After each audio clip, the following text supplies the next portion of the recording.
2023 was not the best year for me. I'm just gonna be honest. Okay. It was uh, it was it was a lot of twists and turns, a lot of unexpected events. But I got through it, and I'm looking forward to 2024. Hopefully, Okay. it's a much better year.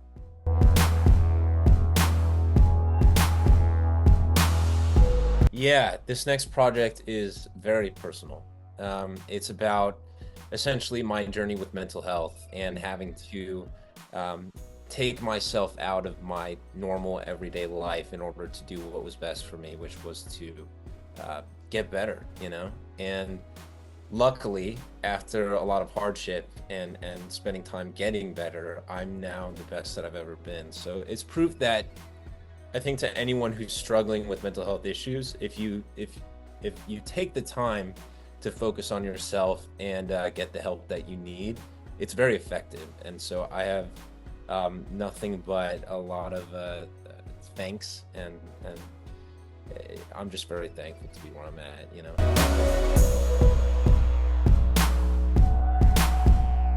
So Real Me is the name of the project is Real Me, and it's kind of like the best way I can describe it is me figuring out and having to rediscover and be reborn as to who I actually am, Mm. uh, especially as I struggled with my sense of identity and who I was and my relationship to the world and everything I thought I knew about myself. That was all out the window. And so when I started writing this project, I was going through that journey of having to be reborn and rediscover myself and like learn myself all over again. And once I had done that, that was the real me. Um, and so that's kind of where the project gets its name.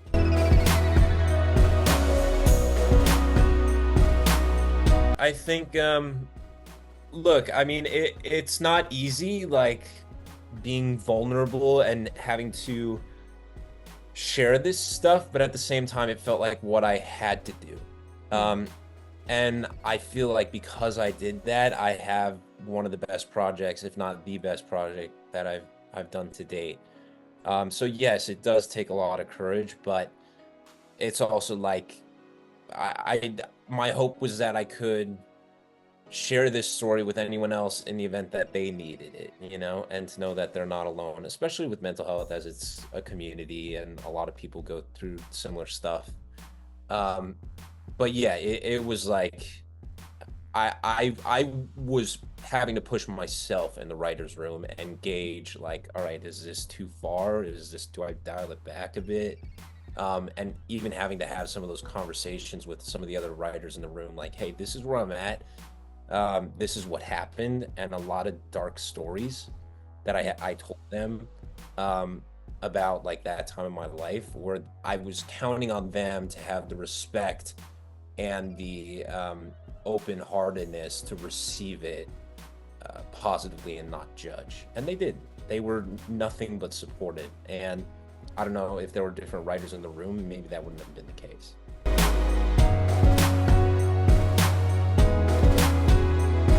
I'm taking a lot more risks.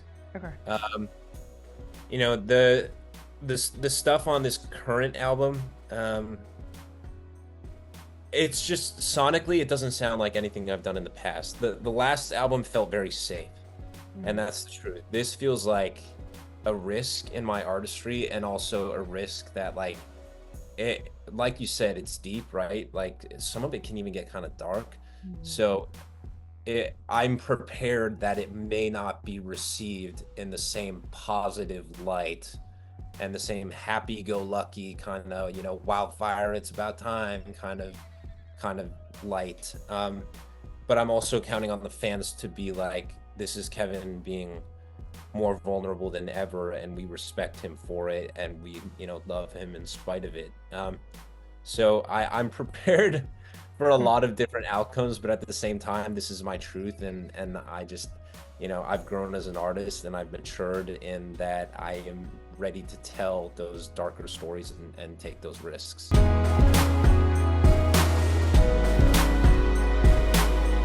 Learning to let go, for sure. Okay. It just feels like one of those songs where it's like the end credits of a movie or something, and it's just so it's happy. It's like a happy, great song. So good. Don't want to toot my own horn, but it's good.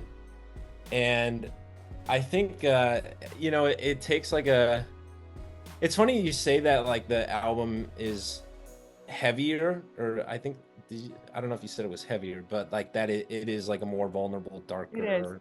Yep. Yeah. So, but I feel like Learning to Let Go is a great example of that, where it sounds happy, but the message is like kind of heavy, which is like your dreams essentially didn't work out in the way that you had planned, or something is just not going your way, and you have to let go of it forever. Like you have to just let it go.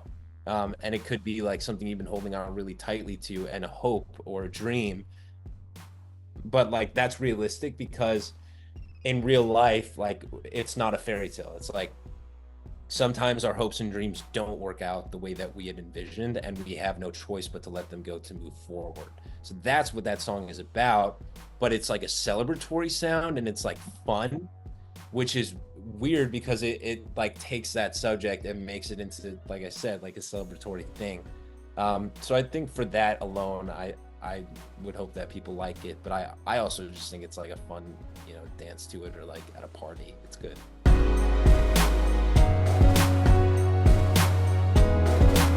Yeah, I think there's a tour scheduled for spring. I know I have a few dates currently scheduled, I think in March, Okay. but I think we're adding a whole tour around it. And so I'll probably be on the road for a month. As far as other projects aside from music, I'd love to get back on set and exercise my acting muscles again. It's been way too long. The last project I shot was in 2021 because I immediately went on tour right after that. And then I had this mental health struggle, and then the actors strike. So I haven't gotten an opportunity to act in like 2 years, and I miss it. So hopefully there will be a project that comes up pretty soon.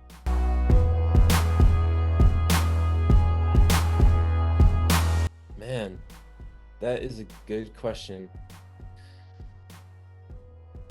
I would say just a fun little secret is that this the majority of this album was filmed.